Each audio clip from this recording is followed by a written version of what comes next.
Excel PU college ಗುರುವಾಯಿನಕೆರೆ, ಕರ್ನಾಟಕದ number 1 PU college. Admissions open now. ಮೊನ್ನೆಯಷ್ಟೇ ಉಪಚುನಾವಣೆ ಮುಗಿದಿದೆ. ಇನ್ನೇನಿದ್ರು ಚುನಾವಣಾ ಫಲಿತಾಂಶದ ಟೆನ್ಷನ್. ದಾವಣಗೆರೆ ದಂಗಲ್ ನಡುವೆ ಸಿಎಂ ಸಿದ್ದರಾಮಯ್ಯ ಎಐ ಶಿಕ್ಷಕಿಯ ಕಾರ್ಯವೈಖರಿಗೆ ದಂಗಾಗಿದ್ದಾರೆ. ಅದರ ಸ್ವಾಗತ ಭಾಷಣವನ್ನೇ ತದೇಕ ಚಿತ್ತದಿಂದ ವೀಕ್ಷಿಸಿದ್ದಾರೆ.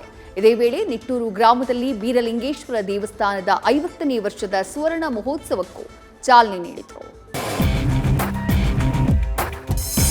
ನಮಸ್ಕಾರ, ನಾನು ಐರಿಸ್, ನಿಮ್ಮ ಎಐ ಶಿಕ್ಷಕರಾಗಿದ್ದೇನೆ. ನಿಮಗೆ ಏನು ಸಹಾಯ ಬೇಕು? ನಾನು ಈಗ ಕನ್ನಡದಲ್ಲಿ ಮಾತನಾಡುತ್ತಿದ್ದೇನೆ. ನಿಮಗೆ ಯಾವುದೇ ಪ್ರಶ್ನೆ ಅಥವಾ ಸಹಾಯ ಬೇಕಾಗುತ್ತಿದೆಯೇ? ಎಲ್ಲ ಗಣ್ಯರಿಗೆ ಸ್ವಾಗತ. ನಾನು ಐರಸ್, ಕರ್ನಾಟಕದ ಮೊದಲ ಎಐ ಶಿಕ್ಷಕಿ. ಹೀಗೆ ವೇದಿಕೆ ಮೇಲೆ ರೋಬೋಟ್ ತನ್ನನ್ನ ಪರಿಚಯಿಸಿಕೊಳ್ತಿದ್ರೆ ಒಂದು ಕ್ಷಣ ಸಿಎಂ ಸಿದ್ದರಾಮಯ್ಯ ಸರ್ಪ್ರೈಸ್ ಆಗಿದ್ರು. ಅರೆ ಕ್ಷಣ ಇದು ನಿಜವಾಗಿಯೂ ಮಹಿಳಾ ಶಿಕ್ಷಕಿ ಏನು ಅಂತ ಅವಕ್ಕಾಗಿದ್ರು. ನಾನು ಐರಿಸ್, ಕರ್ನಾಟಕದ ಮೊದಲ ಎಐ ಶಿಕ್ಷಕ ರೋಬೋಟ್. ನನ್ನ ಮಿಷನ್ ಗ್ರಾಮೀಣ ವಿದ್ಯಾರ್ಥಿಗಳಿಗೆ ತಂತ್ರಜ್ಞಾನದಲ್ಲಿ ಗುಣಮಟ್ಟದ ಶಿಕ್ಷಣ ಒದಗಿಸುವುದು. ನಾನು ಶ್ರೀಮತಿ ಕಮಲಮ್ಮ ಹೈಸ್ಕೂಲ್ನಲ್ಲಿ ಕೆಲಸ ಮಾಡುತ್ತೇನೆ.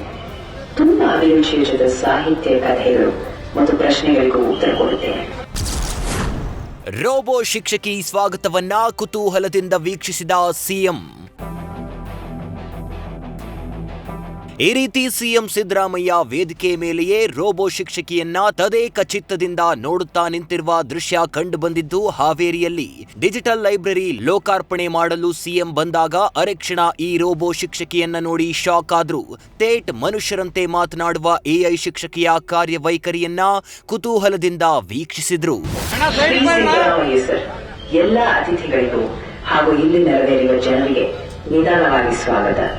ನಿಮ್ಮೆಲ್ಲರಿಗೂ ಈ ವೇದಿಕೆ ಮೂಲಕ ಶುಭಾಶಯಗಳು. ಇನ್ನು ಶ್ರೀಮತಿ ಕಲ್ಲಮ್ಮ ಹೈಸ್ಕೂಲ್ನಲ್ಲಿ ಕಾರ್ಯನಿರ್ವಹಿಸಿರುವ ಈ ರೋಬೋ ಟೀಚರ್ ಸಿಎಂ ಸಿದ್ದರಾಮಯ್ಯರನ್ನ ವೇದಿಕೆಗೆ ಸ್ವಾಗತಿಸಿದ ಪರಿ ಕೂಡ ಸಿಎಂಗೆ ಅಚ್ಚರಿ ಮೂಡಿಸಿತು. ಬಳಿಕ ಸಿಎಂ ರೋಬೋ ಟೀಚರ್ ಮೂಲಕ ಡಿಜಿಟಲ್ ಲೈಬ್ರರಿ ಲೋಕಾರ್ಪಣೆ ಮಾಡಿದ್ರು. ಕಾರ್ಯಕ್ರಮದಲ್ಲಿ ಜಿಲ್ಲೆಯ ಶಾಸಕ ಯುಬಿ ಬಣಕಾರ, ಬಸವರಾಜ್ ಶಿವಣ್ಣನವರ್, ಪ್ರಕಾಶ್ ಕೋಳಿವಾಡ ಸೇರಿದಂತೆ ಹಲವರು ಭಾಗಿಯಾಗಿದ್ರು.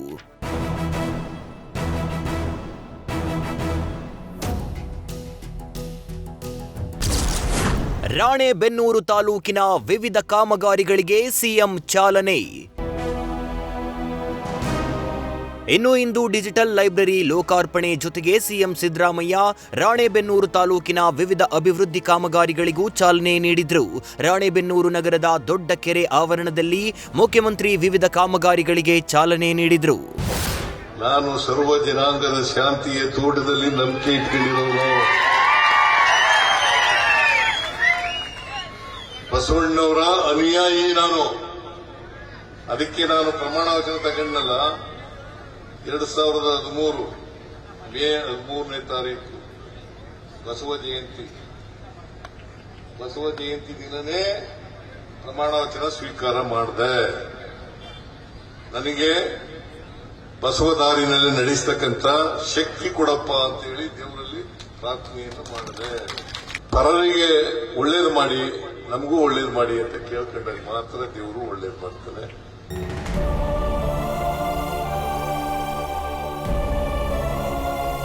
ಒಟ್ಟಾರೆ ಇಂದು ಸಿಎಂ ಸಿದ್ದರಾಮಯ್ಯ ಹಲವು ಅಭಿವೃದ್ಧಿ ಕಾಮಗಾರಿಗಳಿಗೆ ಚಾಲನೆ ನೀಡಿದ್ದಾರೆ.